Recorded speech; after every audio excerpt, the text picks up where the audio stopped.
It is August 24th, 1964. A body is discovered in the waters of Jamaica Bay in Queens, New York. The body is later identified as that of Ernest Rapollo, a former contract killer of the Genovese crime family who had turned against them in the late 1940s. The body is found with concrete blocks attached, and following an investigation, a high-ranking gangster named Sonny Franzese is arrested. So clean and words that hypnotize, you'd never guess he's the devil in disguise.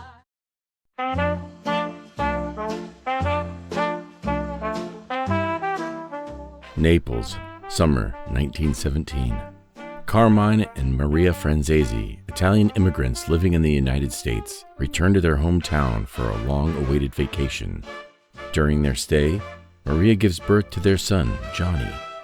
When Johnny is 6 months old, the Franzese family returns to Greenpoint, Brooklyn, where Carmine runs a family bakery.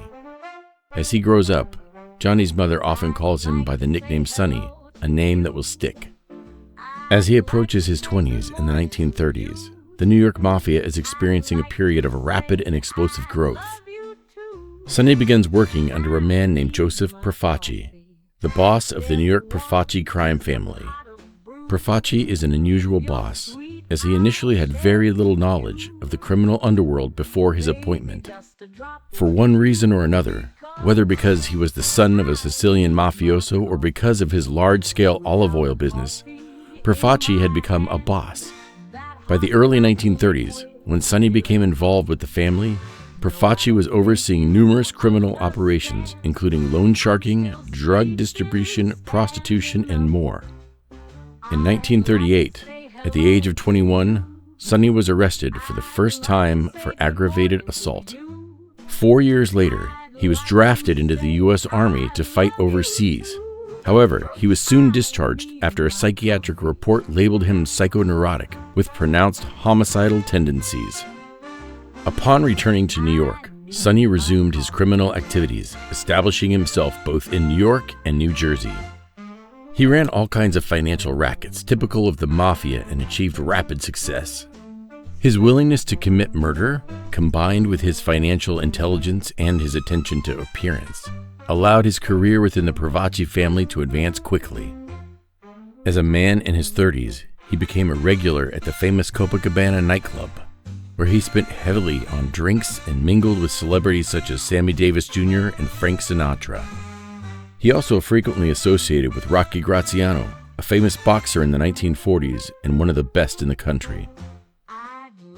Partly thanks to Sonny's role within the Mafia, the organization entered a glamorous era that has had a lasting influence on how we perceive the Mafia to this day.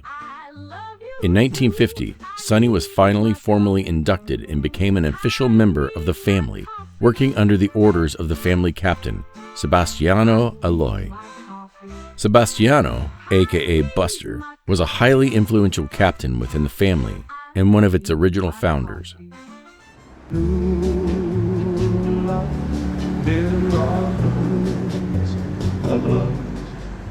Now it is May 27th, 1951. Cristina Copabianco gives birth to her son, Michael. Michael is Sonny Franzese's son, but during the early years of his life, this fact is not made clear to him. Although Sonny was a married man with 3 children, he had gotten the young cigar shop clerk, Copabianco, pregnant. As a result, she married a man named Frank Grillo to avoid a scandal. The Mafia allowed Sonny to divorce his first wife and marry Copabianco, which led her to leave Frank. Until around the age of 18, Michael carried the name of Michael Grillo, believing that Sonny was his stepfather. Meanwhile, as the 1950s progressed, Sonny's career received a major boost when he was promoted to the rank of captain under Profaci. Soon after, the Colombo family experienced its first initial war, and Sonny rose even further through the ranks.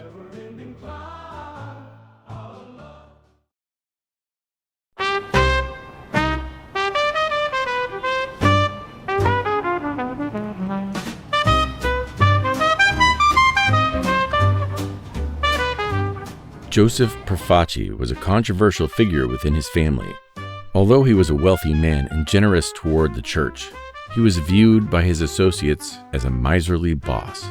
Originally from Sicily, Profaci implemented an old-school policy that required a tribute of $25 from every man under his command, amounting to roughly $50,000 each month. Although this money was supposedly intended to support the families of imprisoned mobsters, Profaci kept most of it for himself. In the 1950s, a family captain named Frank Abbato Marco decided to take action against this unfair policy. In 1959, the captain allied himself with the Gallo brothers gang to stop paying tribute to Profaci. In response, Profaci ordered Abate Marco's execution and replaced him with Joe Gallo, a member of the Gallo brothers gang who had agreed to kill Abate Marco, or at least that was how it was supposed to happen. Instead, when Profaci ordered the Gallo gang to also hand over Tony, Abate Marco's son, they refused. As a result, Profaci failed to honor his end of the deal, triggering an internal war within the mafia. On February 27, 1961, the Gallo gang kidnapped 4 of Profaci's men: underboss Joseph Maggiocco, Profaci's brother Frank, family captain Salvatore Musacchio, and family soldier John Shimon. Knowing he was next, Profaci immediately fled by plane to a safe house in Florida, while Joe Gallo escaped to California. Eventually, the crisis came to an end when both sides reached a peace agreement. The hostages were released in exchange for more lucrative positions for the Gallos within the family. On August 20th, 1961, Joseph Profaci ordered the murder of Larry Gallo and Joseph Gioeli. When the hitmen successfully killed Joseph, Larry survived an attempted strangulation when a police officer intervened. The Gallo brothers later discovered that the man behind the attempt on Larry's life was Carmine Persico, one of their former allies who had initially turned against Profaci. It was from this betrayal that he earned the nickname the Snake. As the war intensified, bodies began turning up across the city as gangsters vanished without a trace. By the end of the conflict, 21 people had lost their lives. In November 1961, Joe Gallo was sentenced to 14 years in prison. The following year, Profaci died of cancer. As a result, Joe Maggiocco assumed the position of boss while the war continued to rage. Maggiocco, also known as Joe Evil Eye, was born in Palermo, Sicily. He was a highly energetic and active man, passionate about his work with the appearance of a natural leader. He lived on a large seaside estate in New York and managed several businesses, including an alcohol and linen supply company. Meanwhile, his son Ambrose served as a captain in the family, and Profaci was his brother-in-law. With Maggiocco now at the head of the family, he feared that the other families might perceive him as a weak and indecisive leader. To assert his dominance, he launched a bloody campaign against the Gallos. Drive-by shootings and car bombings became commonplace in gang-controlled neighborhoods, as Maggiocco did everything in his power to maintain control over the mobsters.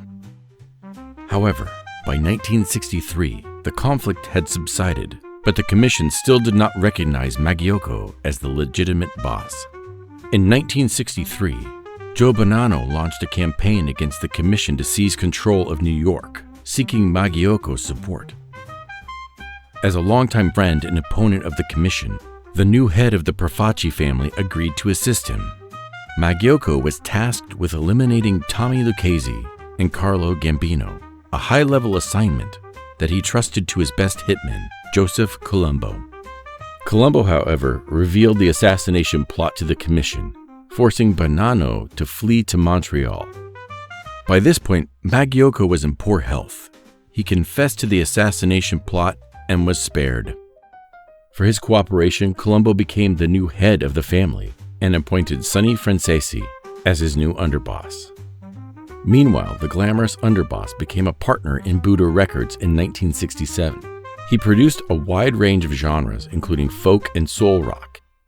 He used Buddha Records to launder money and engage in payola, the illegal practice of paying a commercial radio station to play certain songs without the station reporting the payment. In the United States, radio stations are required to disclose sponsored content. and it is likely that Sonny used this method to promote songs in which he had a financial interest. In 1964, he faced legal trouble when he was accused of murdering Ernest Rapollo, a Genovese family hitman. Under the dazzling lights of the roaring 20s, jazz echoes through the streets, lively and plenty. Fringe dresses twirl in the cabaret haze. The wild nights begin in a fevered craze. Rapollo was a Genovese family hitman who had been charged with murder in 1944 and had chosen to cooperate with federal authorities. On June 2, 1945, Genovese went on trial for murder, but he pleaded not guilty. Thanks to Rapollo's cooperation, the prosecution was able to call witnesses against the family boss. As a result, on June 10, 1946, one of the witnesses, Jerry Esposito, was found murdered by the roadside. Shortly afterward, another witness, known as La Tempa, was discovered dead in a protective custody cell. This led to Genovese's release, who subsequently ordered Rapollo's murder. In 1964, Rapollo was found assassinated in Jamaica Bay, and Sonny Franzese became the prime suspect. During his trial, the prosecution managed to claim that Sonny had killed between 30 and 50 victims by that time. However, due to a lack of corroborating evidence, the mob boss was released. A year later, on March 3, 1967, Sonny was convicted for 4 bank robberies he had planned in 1965. In 1971, he was sentenced to an astonishing 50 years in prison. Although the evidence against him was relatively weak, and his exact involvement in these robberies remains debated to this day, he still ended up behind bars. Michael later told journalists that his father had insisted he would serve the full 50-year sentence. Meanwhile, Sonny's first wife told the media that she would be surprised if he did not live to 100, adding that this was a man who could serve a prison sentence with his eyes closed. Initially, Sonny had offered Michael the chance to lead an ordinary life, and Michael had begun studying medicine. However, after his father's imprisonment, Michael realized that the family needed another means of livelihood. He then abandoned his studies to enter the world of crime. Although Sonny initially opposed this decision, he eventually understood that he could not steer his son away from this path and chose to support him.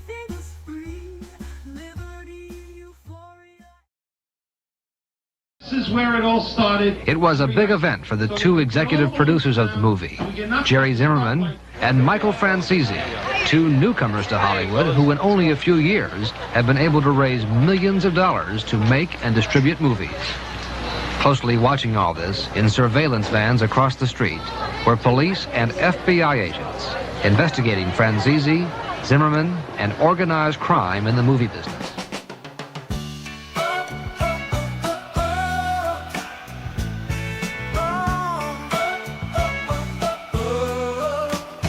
What's up, honey? How was your day today? Did you meet? After joining the Colombo family in 1971, Franzese began working under his father's guidance to advance his career.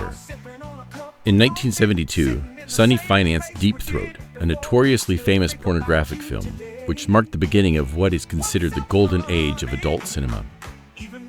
Meanwhile, in 1974, Sonny also financed the Texas Chainsaw Massacre, which became a major success. Franzese almost immediately began establishing criminal connections, notably with the family boss, Joe Colombo. Due to his status and background, on Halloween night 1976, he took the Mafia blood oath and became an inducted man. Franzese's mob knowledge came from Joseph Vitaco, a family soldier. He often traveled with him to Utica, where Vitaco managed his rackets. At the same time, Franzese tried to turn a blind eye to the violence and immorality of his new life.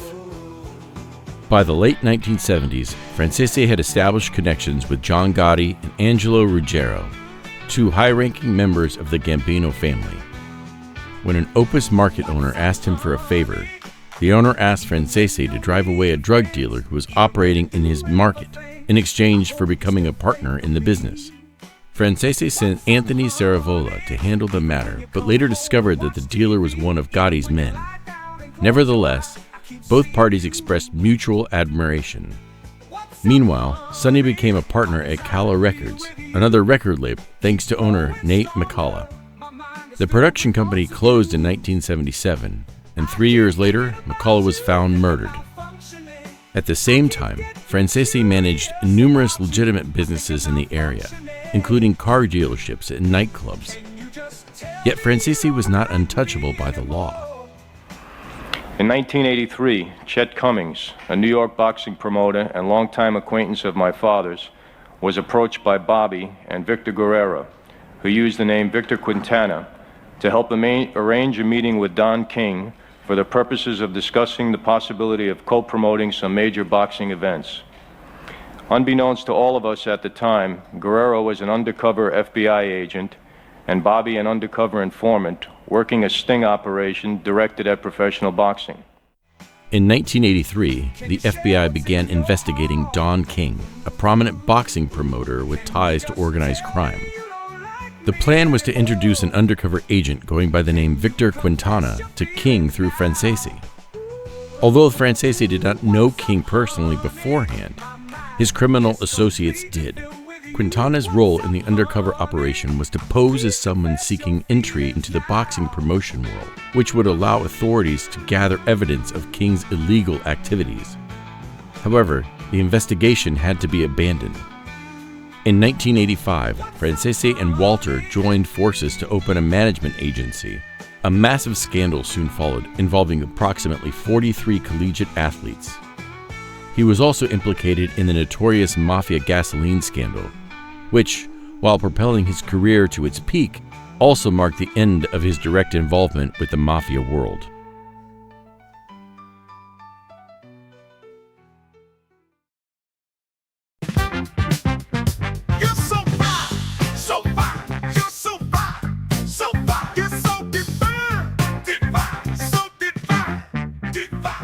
In 1980, a New York con artist named Lauren Salvatore Urizo contacted Michael Franzese to ask for help with a problem in California.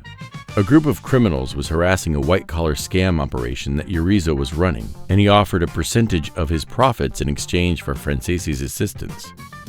With Franzese on board, the two began to formulate an official plan. The idea behind the scheme was as follows. Urizo and Franzese would set up 18 companies holding shares based in Panama, registered under the names of ordinary Panamanian citizens whom they had paid. Panama was chosen because it was the nearest country without a wholesale gasoline tax. But in New York, the Colombos collaborated with the Russian mafia to distribute their gasoline.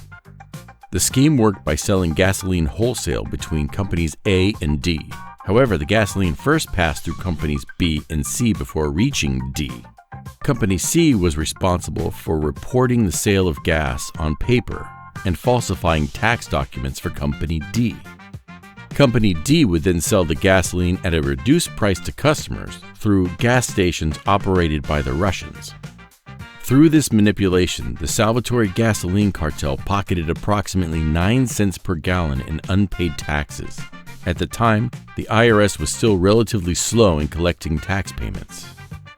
When it came time to recover money from Company D, it would immediately declare bankruptcy and shut down. Franzese would then buy the company back under a new name.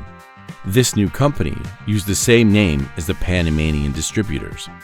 As a result, the long and complex paper trail combined with the immediate bankruptcy filings allowed the scheme to go undetected.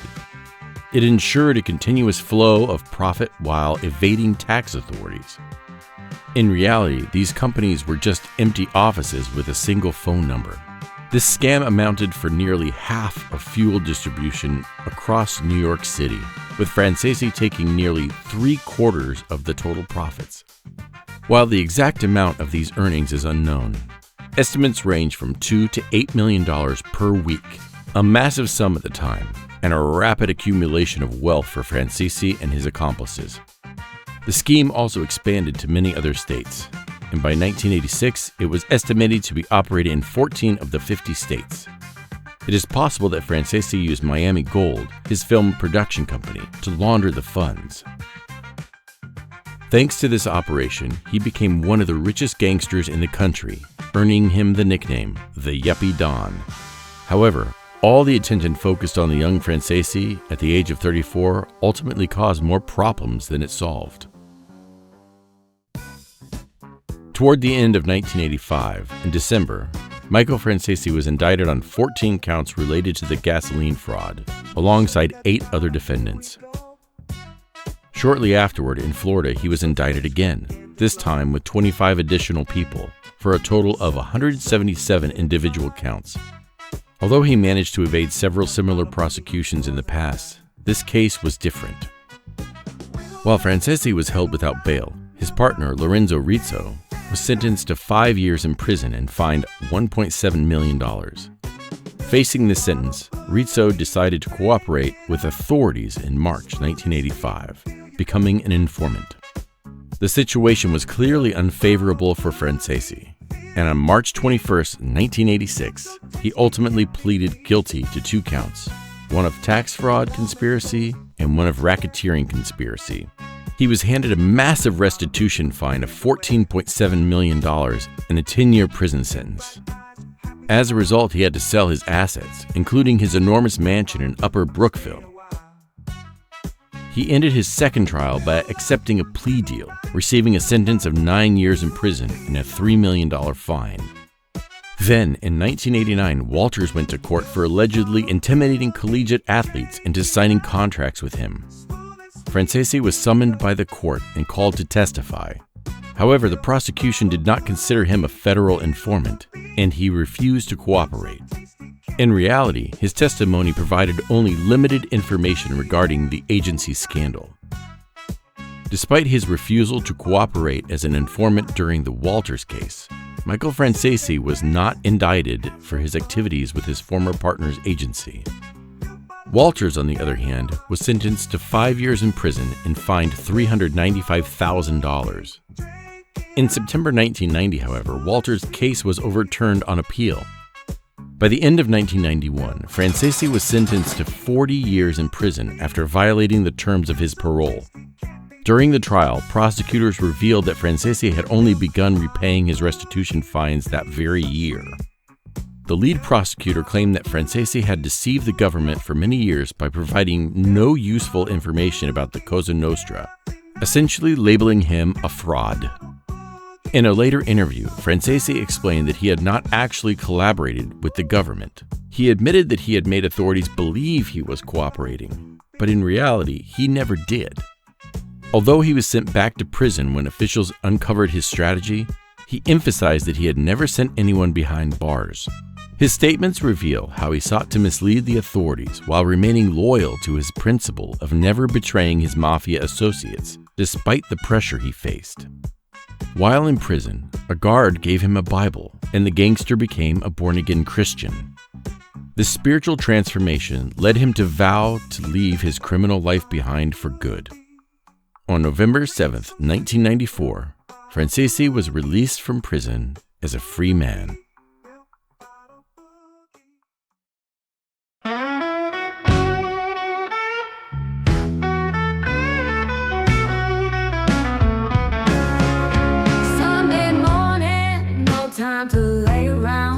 Shower scummy, laundry's on the ground. When he was released from prison in 1994, Michael Franzese decided to turn the page on his criminal life.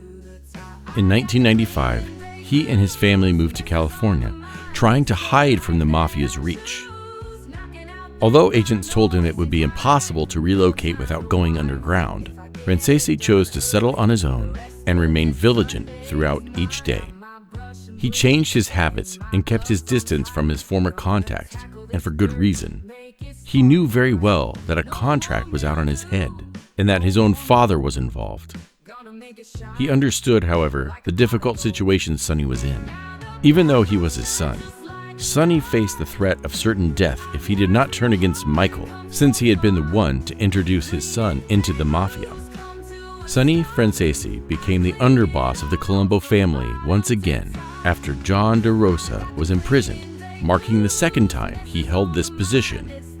2 years later, he met Gaetano Fatato, a Colombo family gangster who secretly recorded their conversations.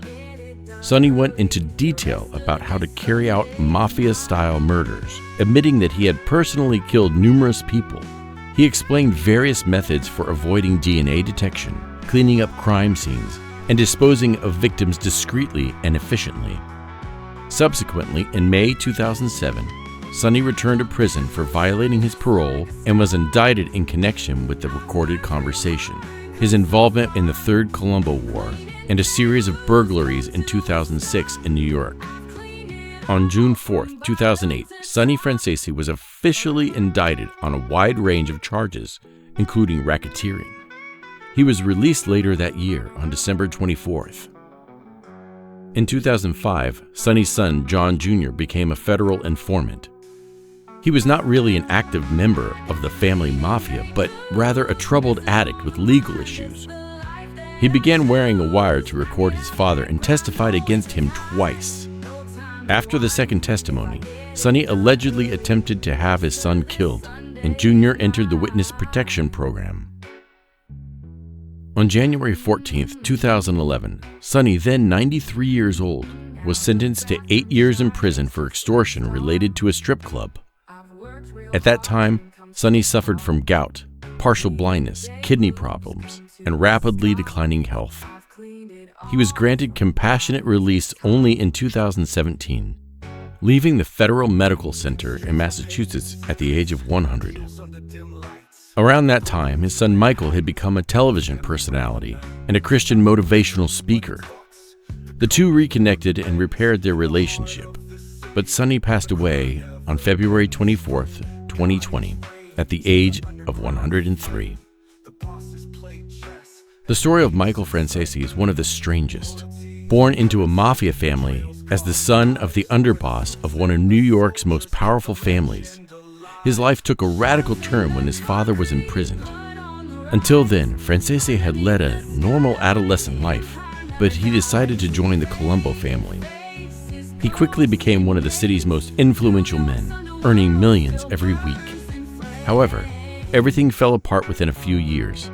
Although he testified to some extent, he was never considered a true informant and never sent anyone to prison. Upon his release, he lived a difficult life until the early 2000s, when he began giving lectures and interviews. By 2020, he went viral on YouTube, a hopeful ending to a story that could have turned out very badly. Thank you for watching this video. If you have enjoyed it or found it useful, don't forget to leave a like and subscribe so you don't miss future videos. Also, tell me what you thought in the comments. I'd love to hear your opinions.